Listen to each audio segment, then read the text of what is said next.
அது நாங்க எதிர்பார்க்காம நடந்த ஒரு அது ஒரு முழுக்க முழுக்க அவங்க பிளான் பண்ணி வந்துதான் அதை நடத்துனாங்க, அதை செஞ்சாங்க. அண்ணனை கைது பண்ணி கூட்டு போனது நாங்க எதுவுமே எதிர்பார்க்கல. சம்மனை ஒட்ட வரும்போது வராங்கன்னு சொல்றது எனக்கு சாரி நான் சாரி நாட் குட். நான் பிரஸ் இது வரைக்கும் மீட் பண்ணதில்லை, இது மாதிரி பேசினது கிடையாது. இன்னைக்கு அவசியம் வந்துருச்சு, அதனால நான் உங்க எல்லாரையும் சந்திக்கிறேன். நான் நேத்தே சந்திச்சிருக்கணும். அண்ணனையும் என் தம்பி சுபாவையும் அங்க காவல் நிலையத்தை வச்சிருக்காங்க. அவங்க ஈகோல தான் எல்லாத்தையும் செய்யறாங்கன்றது தெரிஞ்சுதான் நம்ம அமைதியா இருக்கணும்னு நான் பொறுத்திருந்தேன். அவங்க இரவு வந்துருவாங்கன்ற ரொம்ப எதிர்பார்ப்புல தான் நான் இருந்தேன். அவங்க இப்ப ரிமாண்ட் பண்ணிட்டாங்க, நேற்று இரவு வந்து ரிமாண்ட் பண்ணிட்டாங்க. சரி, இதுக்கு மேல நம்ம பேசாம என்ன நடந்ததுன்றத உங்ககிட்ட சொல்லிடணும். மீடியாவுக்கு நான் ரொம்ப நன்றி சொல்லணும். ஏன்னா அவங்க நான் எங்களோட சிசிடிவி கவர் பண்ணது கேட்டுக்கு வெளியே, அந்த இடப்பட்ட இடத்துல வந்து எங்களுக்கு இல்லை, சிசிடிவி கவரேஜும் இல்லை. அதை கவர் பண்ணி கொடுத்த மீடியாவுக்கு நாங்கள் ரொம்ப நன்றி சொல்லணும். இன்னொன்று, சம்மன் கொண்டு வராங்கன்ற செய்தி எனக்கு வந்தது. வரும்போது சரி அன்னைக்கும் இதே மாதிரி தான் கொண்டு வந்தாங்க, வலசரவாக்கத்துல இருந்து கொண்டு வந்தாங்க.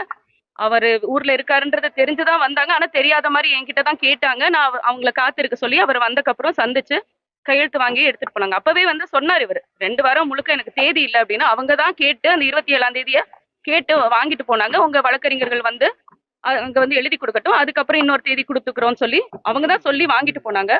நேற்று வழக்கறிஞர்கள் போன போது எழுதி வாங்கிக்கிட்டு உடனே அங்கிருந்து கிளம்பிட்டாங்க சம்மன் எடுத்துட்டு. ஆனா தேதி என்னன்னு அவங்களுக்கும் தெரியாது. மாதிரி வராங்கன்னு சொன்னாங்க. சரி, வந்தா இன்ஸ்பெக்டர் நம்ம சந்திச்சு பேசி சம்மனை கையெழுத்து போட்டு வாங்கிக்கலாம் தான் நான் இருந்தேன். அப்படி ஒருவேளை எங்ககிட்ட கொடுக்க விருப்பம் இல்லைன்னா வீட்டுல எல்லாரும் இருந்தாங்க, வேற யார்ட்டையாவது கொடுத்துருக்கலாம், இல்லை என்கிட்டயே அவங்க சந்திச்சு கொடுத்துருக்கலாம். அவரு ஊர்ல இல்லைன்றது எல்லாருக்கும் அவங்களுக்கு நல்லா தெரியும். கிருஷ்ணகிரியில இருக்காருன்றது தெரியும். அவரை சந்திச்சு அங்க கூட அனுப்பியிருக்கலாம். அங்க இருக்கிற காவல் நிலையத்துல அனுப்பி கூட அவர்கிட்ட கொடுத்துருக்கலாம். அதுவும் கொடுக்கல. வந்தவங்க எதுவுமே சொல்லல, சம்மனை ஒட்டிட்டு போயிட்டாங்க. நான் வந்து எனக்கு தம்பி சுபாகர் தான் கூப்பிடுறாரு. கூப்பிட்டுட்டு நான் வெளியே வரேன், மாதிரி ஒட்டிட்டு போயிட்டாங்க. நீனா சரி ஒட்டி இருக்கட்டும்னு சொல்லிட்டு கொஞ்சம் நேரம் விட்டு தான் நான் கீழே இறங்கி வரேன். நம்ம வழக்கறிஞர் சொல்றாங்க, சரி காவல்துறை ஒட்டிட்டு போயிட்டாங்கன்னா நீங்க எடுத்துருங்க அதை அப்படின்னு சொல்றாங்க. எனக்கு அது என்ன பாலியல் குற்றம்னு போட்டு எத்தனை வருஷமா தான் இது இருப்பீங்க. சரி, இப்ப வந்து நீதிமன்றம் விரைவுபடுத்த சொல்லியிருக்கு. அது என்ன இப்ப உடனே அடுத்த நாளே வரணும்னா சரி, ஒரு ஊர்ல இல்லைன்னு தெரியும், நீங்க வேணும்னே இதை செய்றீங்கன்றது எனக்கு தெரியும். நான் வீட்டுல இருக்கேன், என்கிட்ட அதை பேசிட்டு கூட நீங்க ஒட்டிட்டு போயிருக்கலாம். வந்து யாருமே இல்லாத வீட்டுல வந்து ஒட்டிட்டு போன மாதிரி நீங்க ஒட்டிட்டு போயிட்டீங்க. நான் வந்து வெளியே வந்து பாக்குறேன், தம்பி இது மாதிரி சொல்றாரு ஒட்டிட்டாங்க நீனா. அப்புறம் பிரஸ் மட்டும் தான் நின்றுட்டு இருந்தாங்க. எனக்கு ரொம்ப அன்ஈஸியா இருந்தது அவங்க முன்னாடி வர்றதுக்கு. நான் அது நைட் ட்ரெஸ்ல இருந்தேன், நான் வெளியே வரல. சரி, தம்பியை தான் கிளிங்க தம்பி, இல்ல போலீஸ் போகணும், போலீஸ் போயிட்டாங்க அப்படின்னு சொன்னாரு. அதனால நான் கிளிக்க சொன்னேன். நான் தான் கிளிக்க சொன்னேன் அவரை, நான் படிக்கிறதுக்காக கிளிக்க சொன்னேன். அவர் கிழிச்சு என்கிட்ட கொண்டு கொடுத்தாரு. கொடுத்துட்டு நான் அது உள்ள உட்காந்து அது 2 மூணா கிழிஞ்சதுனால உட்காந்து அதை படிச்சுக்கிட்டு இருந்தேன். அந்த தேதியை பார்த்துட்டே வந்து அடுத்த நாளே வர சொல்லியிருக்காங்க. அன்னைக்கு இவங்க அப்படி ஒத்துக்கலையே அப்படின்னு, அப்படி சொல்லலையே அப்படின்னு சொல்லிட்டு நான் அந்த தேதியை பார்த்துட்டு இருக்கேன். அப்பதான் எனக்கு தெரியல நடந்தது என்னன்னு எனக்கு தெரியல. இந்த கேட்டுக்கு உள்ளதான் நடந்தது. நான் அங்கிருந்து உட்காந்து பார்க்கும்போது கேட்டு திறந்தது மட்டும் கேட்டுச்சு, பார்த்தேன். நான் எடுத்த உடனே ஒரு பிரவீனோட சத்தம், என்ன நீ தள்ளுறியான்னு ஒரே சத்தம். எனக்கு நான் இது சுத்தமா நாங்க எதிர்பார்க்கல. சம்மன் கொடுத்தாங்க, நாங்க சம்மனை வந்து எடுத்து வச்சு நாங்க படிச்சுட்டு இருக்கோம், அவ்வளவுதான். நான் சுத்தமா அதை எதிர்பார்க்கல. அப்புறம் அங்கிட்டு தள்ளிட்டு போறாங்க, செய்யறாங்க. அப்புறம் நான் அண்ணன் இப்படி இழுத்துட்டு போகும்போது தான் நம்ம எப்படி சும்மா இருக்குது. நம்ம நாங்க எல்லாம் உங்களுக்கு தெரியும், நாங்க வந்து கட்சி ஒரு குடும்பம் மாதிரி நாங்க எல்லாரும் சேர்ந்து ஒன்னா பயணிக்கிறோம். எங்களை விட கூட இருக்கிறவங்க மேல கையை வச்சாதான் எங்களுக்கு இன்னும் கோவம் வரும்ன்றது உங்களுக்கு நல்லா தெரியும். மென்டலி எங்களுக்கு டிஸ்டர்ப் பண்ணணும். அப்புறம் வந்துட்டு அவரை கூட்டு போறாங்க. நான் வெளியே வர்றேன். வெளியே வந்து பார்த்தா அவர் ஒரு ரிட்டையர்டு ஒரு எக்ஸ் சர்வீஸ்மேன். அவரை வந்து எப்படி ஒரு குப்பை மாதிரி நீங்க எல்லாரும் பார்த்துட்டு தான் இருந்தீங்க. அவர் எப்படி உள்ள தூக்கி போடுறாங்க. அவர் இங்க செக்யூரிட்டியா இருக்காரு, நம்மளுக்கு பாதுகாவலரா இருக்காரு. அவருக்கு கன் வச்சிருக்கிறதுக்கான லைசன்ஸ் வச்சிருக்காரு. அவரு அதை கையிலேயே எப்பவும் வச்சிருக்காரு, தன் பையில எப்பவும் வச்சிருக்காரு. அவரை அப்படி உள்ள தூக்கி போட்டு கொண்டு போறீங்க. நான் பார்த்துட்டு நான் போறேன். எனக்கு என்ன நடந்ததுன்னு தெரியாது. நான் போய் அவர் பிரவீனை அணுகும்போது, இன்ஸ்பெக்டர் அணுகும்போது அவர் சொல்றாரு, பாருங்க என்ன நடந்தது, என்ன பண்ணிட்டாரு பாருங்கன்றாரு. அப்ப சட்டை கசங்கி இருக்கு, அது கொஞ்சம் கலைஞ்சிருக்கும். நான் அண்ணன் எதுவும் தள்ளிட்டாரு இல்ல வார்த்தை எதுவும் தப்பா பேசிட்டாரோன்ற ஒரு எண்ணத்துல தான் சரி சாரி சார் நீங்க விடுங்க சார், நான் இது அவங்க கைதளவுக்கு கொண்டு போவாங்க, ரிமாண்ட் பண்ணுவாங்க, நம்ம துளியசி அந்த மாதிரி ஒரு சூழ்நிலையே இல்லை. ஆனா இவங்க வந்து அதை ஸ்கிரிப்ட் பண்ணிட்டாங்க. முதல்ல ஸ்கிரிப்ட் பண்ணி தான் வந்திருக்காங்கன்றது நல்லா தெரியும். ஏன்னா வலசரவாக்கம் காவல்துறை அவங்க வந்து ஒட்டுனதோட கிளம்பிட்டாங்க. அவங்க உடனே கொஞ்ச நேரத்திலேயே நீலாங்கரை போலீஸ் இங்க உடனே வந்து அதை பார்க்கணுன்ற என்ன தேவை இருந்ததுன்னு எனக்கு தெரியல.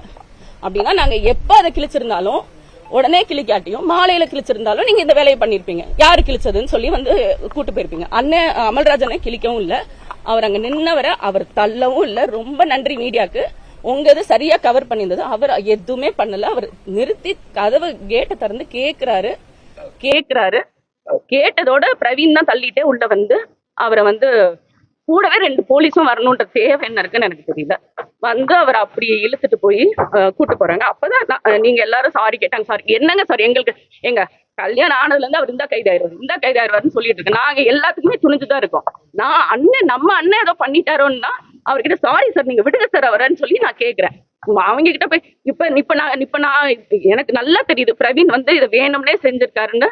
இவங்க எல்லாருமே பிளான் பண்ணி எல்லாரும் சேர்ந்துதான் செஞ்சிருக்காங்க. முதலே முடிவெடுத்துட்டாங்க அவரை கைது பண்ணோம். நம்ம வீட்டுல இருக்கிறவங்களை 2 பேரை கைது பண்ணி நம்மளை மென்டலி டிஸ்டர்ப் பண்ணுன்றது அவங்களோட எண்ணம்ன்றது நம்மளுக்கு நல்லா புரியுது. அதுக்கப்புறம் கொஞ்ச நேரம் அப்புறம் எஸ்ஐ வந்தாரு. எஸ்ஐ பாலுன்ற ஒருத்தர் வந்து என்கிட்ட கேட்டார். நான் தான் கிழிக்க சொன்னேன். நான் படிக்கணுன்றதுக்காக கிழிக்க சொன்னேன். வெளியே மீடியா இருந்தாங்க. எனக்கு அன்னீசியா அந்த வெளியே வரதுக்கு நான் தான் தம்பியை கிழிக்க சொன்னேன். இல்ல நீங்க அதை சொல்லாதீங்க நான் தான் கிழிக்க. இதுல என்ன பயம் இருக்கு? நீங்க சர்வ் பண்ணிட்டீங்க. சம்மன் வந்து எங்களுக்கு தானே மீடியா மூலியமா என் கணவருக்கு தெரிஞ்சுக்கிறதுக்கா இல்ல மீடியா அந்த உலகத்துக்கு காட்டுறதுக்கா? சம்மன் அசிங்கப்பட்டு அவரை வந்து கிழிக்க சொன்னேன். எடுத்து கொண்டு வந்து என்கிட்ட எடுக்க முடியலன்னு சொன்னார். அதனால கிளிங்க தம்பி கிழிச்சு என்கிட்ட கொண்டு வாங்கன்னு சொன்னேன்.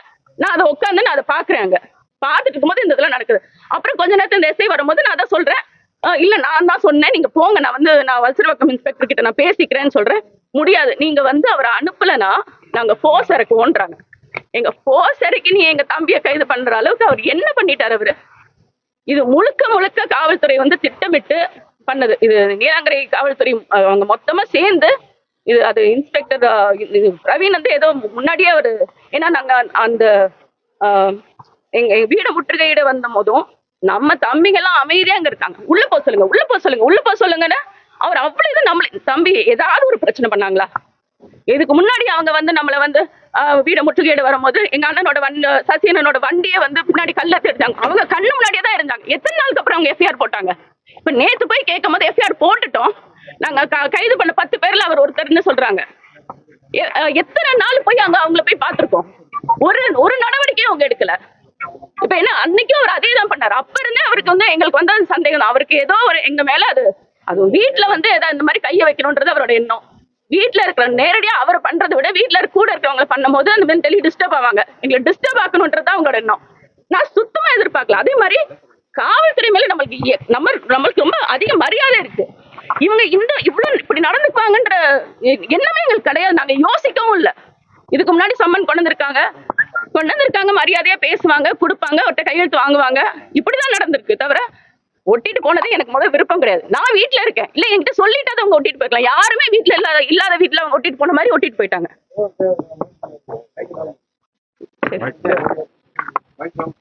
அதான் அதுக்கப்புறம் தான் நான் வந்து அவர் ஃபோர்ஸ் இறக்கும் அப்படிலாம் சொல்லும் போது எனக்கு நல்லா தெரியும். நம்ம வழக்கறிஞர்ல இருந்து நம்ம கட்சி பிள்ளைங்க எல்லாருமே வந்துட்டு இருக்காங்கன்றது எனக்கு தெரியும். எனக்கு இதை வந்து அவங்க சென்சிடைஸ் பண்ணணும், 2 பேருக்குள்ள ஒரு பிரச்சனையை உண்டாக்கி நம்ம பிள்ளைங்களை கைய வைக்கணும்ன்றது அவங்க முடிவு எடுக்கிறாங்கன்னு தான் எனக்கு தோணிருச்சு.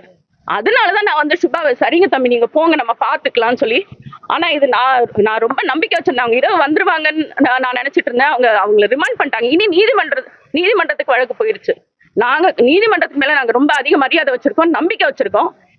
நாங்க அவங்களை விரைவில் வெளியே எடுத்துருவோம். இது நாங்க அவர் மேல மனித உரிமையிலேயே நாங்க வழக்கு தொடருவோம். பிரவீன் பண்ணதுக்கு அவர் வந்து ஒரு எக்ஸ் சர்வீஸ்மேன். அவர் மேல அப்படி அவங்க கையாண்டிருக்கவே கூடாது. அவர் இங்க இருக்க அவரோட வேலையை தான் அவர் செஞ்சுட்டு இருந்தார். மரியாதையா அவர்கிட்ட பேசி உள்ள வந்திருக்கணும். என்ன கிழிச்சதுக்கு நீங்க அப்படி ரியாக்ட் பண்ணுவீங்களா? நீங்க மரியாதையா பேசி உள்ள வந்து யாரு கிழிச்சாங்கன்னு கேட்டிருக்கலாமே, பேசிருக்கலாமே. ஏன் மேடம் கிழிச்சிங்கன்னு என்கிட்ட கேட்டிருக்கலாமே. என்னையே கைது பண்ணிட்டு போங்க. இல்லாட்டி நான் தான் கிழிக்க சொன்னேன். என்னதான் நான் தான் கிழிக்க சொன்னேங்க. அதை நான் சொல்லிதான் தம்பி வந்து கிழிச்சாரு. நேத்து இதை பேசக்கூடாது. அவர் என்ன ஈகோல இருக்காருன்றது நம்மளுக்கு நல்ல எனக்கு முதல் தெரியல. மீடியாவுக்கு ரொம்ப நன்றி. நான் ரொம்ப நேரம் வரைக்கும் எனக்கு புரியாமையே இருந்தது. நான் மீடியால தான் அந்த வீடியோ பார்க்கும் போதுதான் அண்ணன் ஒண்ணும் பண்ணல. அவர் சும்மா நின்னவரை இவர் அந்த சத்தம் கொடுத்தது, என்ன தள்ளுறியா நீ என்ன பண்றியா, இந்த சத்தம் எல்லாமே ஒரு டிராமா பண்ணிதான் அவர் வந்து உள்ள வந்து அவர் அப்படி ரொம்ப அப்படி இழுத்துட்டு போனது. அது நம்மளுக்கு நம்ம எல்லாருமே ஒரு குடும்பமா நம்ம இருக்கோம். நம்ம அதெல்லாம் நம்மளுக்கு அது தேவையில்லை. சட்டத்துக்கு புறமா உண்மையிலே எதுவும் செஞ்சுட்டாங்களா? நீங்க பண்ணுங்க. அவர் ஒண்ணுமே பண்ணாதவர். நீங்க அதுல சாரி கேட்டாங்க என்னங்க? நான் எங்க அண்ணன் எதுவும் பண்ணிட்டாருன்னு எனக்கு ஒன்னும் புரிதல் இல்லாமதான் நான் வந்து எனக்கு ஒண்ணுமே புரியல. நான் வந்து சாரி சார் நீங்க விடுங்க சார் அவர் அப்படின்னு சொல்லி நான் கேட்கிறேன். இதுதான் நேத்து நடந்தது. நான் நேத்து இதை பேசாத காரணம் அந்த ஈகோல அவர் வேற ஏதாவது பண்ணிருவாரோ, நம்ம ஆளுங்க அங்க இருக்காங்கன்ற ஒரே இதனால தான் நான் அமைதியா இருந்தேன். இன்னைக்கு இதை கட்டாயம் பேச வேண்டிய சூழல் வந்துருச்சு. அவங்க ரிமாண்ட் பண்ணிட்டாங்க. அது என்ன அவங்க அவங்கள வேலை செய்ய விடாம தடுத்ததா சுபா மேலையும். ஏன்னா அவங்க ஒட்டும் போது சுபா எதுவுமே பண்ணல. அவங்க ஒட்டிட்டு போயிட்டாங்க. யாருமே எந்த மறுப்பும் தெரிவிக்கல. அவங்க நான் இருந்தேன்னா மறுப்பு தெரிவிச்சிருப்பேன். ஒட்டாதீங்கன்னு நான் சொல்லியிருப்பேன். ஆனா சுபா எதுவுமே சொல்லல. அவங்க ஒட்டிட்டு போயிட்டாங்க. ஸோ அந்த மறுப்பும் தெரிவிக்கல. அவங்கள வேலை செய்ய விடாம சுபா தடுக்கவே இல்லை. இன்னொன்னு ஆயுதத்தை காட்டி மிரட்டினாங்க. அண்ணன் தன்கிட்ட துப்பாக்கி இருக்குன்றத அவங்க அப்படி மேன் ஹேண்டில் பண்ணும்போது அதை சொல்லிடணுன்றதுக்காக அவர் சொல்லி என்கிட்ட இருக்குன்னு சொல்லி அவர் தான் எடுத்து கொடுக்குறாரு. அதுவும் தேங்க்ஸ் டு மீடியா, நீங்க அதை கவர் பண்ணீங்க. அது அவர் தான் எடுத்து கொடுக்குறாரு. சுபா வந்து துப்பாக்கியை காட்டி மிரட்ட சொன்னதா, அவர் வந்து மிரட்ட சொன்னதாகவும் இவர் மிரட்டினதாகவும் இன்னொரு வழக்கு. சுபா விவகாரத்துல நடிகையை பயன்படுத்தி முடக்க நினைக்கலாம். அவங்க ரொம்ப நாளா முயற்சி பண்றாங்க. நம்ம நீதிமன்றத்துக்கு போயிருந்தோம். அங்க ஹைகோர்ட்ல வந்து டிஸ்மிஸ் ஆயிடுச்சு. நம்ம இப்போ அப்பீல் போயிருக்கோம். அவங்க 3 வாரத்துல விசாரணை பண்ணி முடிக்க சொல்லியிருக்காங்க. ஏற்கனவே ஒரு 3 மணி நேரம் போய் விசாரணைக்கு போயிட்டு தான் அவர் வந்திருக்காரு. எல்லாத்தையும் எழுதியும் கைப்பட எழுதியும் கொடுத்துருக்காரு. இதுக்கு மேல அவங்களோட இதுக்கு அவர் கட்டுப்பட்டு வருவார். அவர் சொல்லியிருக்காங்க, அவர் போவாரு. ஏன்னா நம்மளுக்கு பயப்படுறதுக்கு ஒன்றும் கிடையாது. அவர் கட்டாயம் போவாரு, அவங்களை எதிர்கொள்வாரு, விசாரணைக்கு எல்லாம் உடன்படுவார். அவங்க அது மரியாதையா எல்லாருமே அவங்க சொன்ன மாதிரி நடக்கும். ஆனா அவங்க அதுக்காக அத்துமீறி இதெல்லாம் பண்ணக்கூடாது. நாங்க காவல்துறை மேல ஒரு மரியாதை வச்சிருக்கோம். நீங்களும் அவர் எத்தனை லட்சம் பேரை நம்பிக்கையை வாங்கி அவர் 35 லட்சம் பேரோட வாக்கு வாங்கி மக்களுக்காக நேர்மையா எதுக்கும் பயப்படாம நிக்கிற ஒரு தலைவரை என்ன ஒரு மரியாதை இருக்கு உங்களுக்கு? என்ன மரியாதை இருக்கு? கூட இருக்கு அவங்களுக்கு அவரை நம்பி ஓட்டு போட்டவங்களை நீங்க என்ன மரியாதை கொடுக்குறீங்க? யாரை நீங்க முடக்க நினைக்கிறீங்க? அந்த மாதிரி எத்தனை நாளா பேசிட்டு இருக்கு. இத்தனை வழக்கு இருக்கும் போது பாலியல் குற்றம்னா அவரை போட்டு நீங்க அசிங்கப்படுத்தணும் தான் நீங்க முயற்சி பண்றீங்க. வேற என்ன இருக்கு? இன்டென்ஷன் என்ன இருக்கு? ஏற்கனவே 2 முறை எழுதி கொடுத்தாங்க. வழக்குல இருந்து வெளியே போய் எழுதி கொடுத்தாங்க. மீண்டும் வந்து அந்த வழக்கை வந்து புதுப்பிக்கிறாங்க. அதுதான் நீங்களே சொல்றீங்க. அதுல இவ்வளவு குழப்பம் இருக்கு. அவங்க விசாரிக்கட்டும், நேர்மையா விசாரிக்கட்டும். நம்மளும் அப்பீலுக்கு போயிருக்கோம். அவங்க நேர்மையா விசாரிச்சா என்ன நடக்குமோ நம்ம பார்ப்போம். நம்ம அதை செய்வோம். அவரும் அதுக்கெல்லாம் அவர் ஊர்ல இல்லன்றது அப்பவே அவர் சொல்லிட்டாரு. இவங்களாதான் இந்த தேதியை 27ஆம் தேதி கொடுங்க, நீங்க வந்து எழுதி கொடுங்கன்னு அவங்களாதான் சொல்றாங்க. நம்ம வழக்கறிஞர் போய் இன்னொட்டு அவங்க அடுத்த நாளே போடணும்னு என்ன இருக்கு? 2 வாரம் அவர் ஊர்ல இல்ல, தொடர் பயணம். அவர் வந்து எங்க ஓடி போயிட போறாருங்க? ஒரு நாளைக்கு 3 தடவை பிரஸ் மீட் பண்றாருங்க. கணவர் எங்க இருக்காருன்னு எல்லாருக்குமே தெரியும். இன்னைக்கு அண்ணன் இந்த ஊர்ல இருக்காராமே, அங்க இந்த ஊர்ல இருக்காரு போல இருக்கு. அங்க இருந்து பிரஸ் மீட் கொடுத்தாரு. எல்லாருக்குமே தெரியும். நீங்க என்ன எங்க ஓடியா போயிட போறாரு? எங்க எவ்வளவு வழக்கு இருக்கு, எவ்வளவு எதிர்கொள்றாரு? அவரு ஓடியா போயிடுறாரு. வந்து சொன்ன தேதியில அவர் வருவாரு. அவர் ஒத்துக்கிட்ட தேதியில அவர் வருவாரு. இன்னைக்கு ஒரு தேதி கொடுத்திருக்கீங்க. அது என்னன்னா அவர் பேசி முடிவெடுத்து அவங்க எல்லாம் பண்ணுவாங்க. நேற்று வழக்கறிஞர்கிட்ட பேசுறீங்க, என்ன பண்ணாங்க? இல்ல, அது அவங்க சர்வ் பண்ணிட்டு போயிட்டாங்க. அதுக்கப்புறம் அதை நம்ம எடுக்கிறது தவறு இல்ல. அது அவங்களோட வேலையை அவங்க செஞ்சுட்டு போயிட்டாங்க. அவங்க எனக்கு தெரிஞ்சு அவங்க நியாயமா என்கிட்ட கொடுத்துருக்கலாம். அதை சரி வீட்டுல யார்ட்டையே கொடுத்துருக்கலாம். அவங்க கொடுக்கல. அவங்க ஒட்டிட்டு போயிட்டாங்க. அதை நாங்க எடுத்துக்கிட்டோம். அது தவறு இல்ல. இன்னைக்கு போர்டு வச்சதுக்கான காரணம் நிறைய வந்துகிட்டே இருக்கு தம்பி, வந்துட்டே இருக்கு. கேட்டை வேற சுத்தம் பண்ணணும். அது நல்லா ஒட்டிடுறாங்க. கிழிக்க வேண்டியது இருக்கு. இதெல்லாம் நாங்க அப்படியே எடுத்துட்டு போய் உள்ள வச்சு படிச்சுட்டு திரும்ப கொண்டு வெளியே வச்சிருவோம். நாங்க கிழிக்கலாம் இங்கதான் இருக்கு, வச்சுக்கோங்க. இன்னும் ஒட்டுங்க, இது ஒட்டுங்க, நல்லா இருக்கு, இருக்கட்டும். ஆனா கேட்டு ரொம்ப பாழாக நாங்க சுத்தம் பண்ண முடியல. அதனால ஒருங்கிணைப்பாளர் சீமான் வராதா? எத்தனை மணிக்கு வராது? அது அவர் பேசிப்பாங்க. வழக்கறிஞர்கள் கிட்ட பேசிட்டு காவல்துறையில அவங்க யாரு தம்பி? நான் பேசினேன். எனக்கு என்னன்னா என் தம்பிய வந்து அப்படி கூட்டு போயிட்டாங்க, அண்ணனை நம்ம கண்ணு முன்னாடி அப்படி கூட்டு போயிட்டாங்க. எனக்கு நான் இதை எதிர்பார்க்கவே இல்லைங்க. அதுவும் வீட்டுல வந்து இதை பண்ணுவாங்க, ஒரு தலைவர் வீட்டுல ஒரு இப்படி பண்ணுவாங்கன்றது நான் துளியா எதிர்பார்க்கல. அவங்க நம்மளுக்கு ஒன்றும் அடிப்பணிஞ்சு போவேன்னா, நேர்மையா நடந்துக்கிட்டா போதும், சரியா நடந்துக்கிட்டீங்கன்னா போதும். உங்க மேல நாங்க மரியாதை வச்சிருக்கோம், அதே மரியாதை நீங்க எங்களுக்கு கொடுக்கணும்ல. சரியா நடந்துக்கிட்டீங்கன்னா போதும். நான் நேற்று சொன்னேன், அவர் நீ கவலைப்படாது. எனக்கு அவங்க 2 பேரும் போனதுதான் எனக்கு ரொம்ப கவலையா இருந்தது. அது அவங்களோட இன்டென்ஷனும் தான் நம்மளை மென்டலி டிஸ்டர்ப் பண்ணோட பிரவீன் வந்து அதை பண்ணிட்டாரு. டிஸ்டர்ப் பண்ணாரு. என்ன பண்ணாரு? அவரை பண்ண முடியல, என்ன பண்ணாரு? ஆனா நான் இரவு வரைக்கும் காத்திருந்தேன். அவர் எப்படியாவது அவங்க 2 பேரும் வந்துருவாங்கன்னு நினைச்சிட்டு இருந்தேன். அது நடக்கல. பாப்பா, இனி நம்ம நீதிமன்றத்து மேல முழுமையான நம்பிக்கை வச்சு நம்ம வழக்கறிஞர்கள் கிட்ட கேட்டு ஏற்கனவே ஒரு புகார் கொடுத்துருக்கோம். வீட்டுல இருந்த ஒரு தம்பி வந்து அதை பார்த்த ஒரு தம்பி வந்து புகார் கொடுத்துருக்காரு. பேசிட்டு அதுக்கப்புறம் நான் கொடுக்கறதா என்னன்னு நான் பேசிட்டு முடிவு. அப்படி பண்றதாதான் இருக்காங்கன்னு சொல்றீங்க. இப்ப அதிகாரிகளுக்கு யார் அழுத்தம் கொடுக்கறதா நீங்க நினைக்கிறீங்க? அழுத்தம் கொடுக்கக்கூடிய இடத்துல இருக்கிறவங்க தான் அழுத்தம் கொடுத்துட்டு இருக்காங்க. அது தெளிவா. பிரவீன் ராஜேஷோட எப்படி பாக்குறீங்க? அவர் வந்து ஏற்கனவே வந்து அந்த ராஜீவ் காந்தி அசோசியேஷன் இதுல அது அப்படி சொல்றாங்க எனக்கு அதுக்கும் இதுக்கும் தொடர்பு இருக்கான்னு தெரியல. ஆனா வந்து அவர் ஏதோ ஒரு பர்சனல் மோட்டோ தான். நேத்து அவர் வந்தது மீடியால தான் நான் பாக்குறேன். அவர் அங்க இருந்து வரும்போதே ஏதாவது நான் தான் பெண் தான், அவரோட மனைவி தான் வீட்டுல இருக்கேன்னு தெரியும். நீங்க அப்படி எதுக்கு வரணும்? நீங்க மட்டும் கூட வந்திருக்கலாம், என்கிட்ட பேசியிருக்கலாம். வரும்போதே நீங்க பின்னாடி மஃப்டியில 2 போலீஸ் வந்து உள்ள கதவை தள்ளிட்டு உள்ள வரணும்னு என்னங்க இருக்கு? என்ன நாங்க கதவை பூட்டியா வச்சிருக்கோம்? நாங்க என்ன கதவை திறக்க மாட்டோம்னு சொல்றோம், உங்ககிட்ட பேச மாட்டோம்னு சொல்றோமா? நாங்க என்ன சொன்னோம்? இல்ல நீங்க எனக்கு புரியல. நீங்க அந்த அந்த அந்த மாதிரி நீங்க அதை எதிர்கொண்டிருக்கவே தேவையில்லை, அது மாதிரி நடந்திருக்கவே தேவையில்லையே. அவங்களுக்கு காயமா இருந்தா மருத்துவமனையில அனுமதிக்கப்பட்டிருக்காங்க. ஆமா ஆமா ஆமா ஆமா நேத்து சொல்லியிருக்காங்க. இதை நான் சொல்லணும்னு நினைச்சிட்டே இருந்தேன். நேத்து தம்பியும் சுபா தம்பியும் அண்ணன் அமல்ராஜனும் அது மேஜிஸ்ட்ரேட் கிட்ட தான் சொல்லியிருக்காங்க. இங்க இருந்து அவங்க நேரடியா அங்க காவல் நிலையத்துக்கு கூட்டு போகல. ரொம்ப நேரம் நம்ம வழக்கறிஞர்கள் அங்க காத்திருந்தோம். அவங்க வந்து காவல் நிலையத்துக்கு வரல. ஒரு பார்க்ல ஒரு பூங்கால கூட்டு போய் வச்சு அவங்க 2 பேரையும் அடிச்சிருக்காங்க. எதுக்கு பண்ணணும்? இத எவ்வளவு வலிக்குது எங்களுக்கு. ஏன் நீங்க இதை பண்றீங்க? அவங்கள அடிச்சு அதுக்கப்புறம் தான் காவல் நிலையத்துக்கு கூட்டு போயிருக்காங்க. வேற யாரையும் விடல. வழக்கறிஞர் ரூபன் மட்டும் தான் உள்ள இருந்தாரு. வேற எந்த வழக்கறிஞர்களையும் உள்ள விடல. உள்ள விடாம பேசிட்டு அதுக்கப்புறம் அனுப்பிட்டீங்க. காவல் நிலையத்தை வச்சியும் இரும்பு ராடு வச்சு கடுமையா அடிச்சிருக்காங்க. இரும்பு ராடுல துணியை சுத்தி அடிச்சிருக்காங்க. இது ஏன் என்ன பண்ணிட்டாங்க?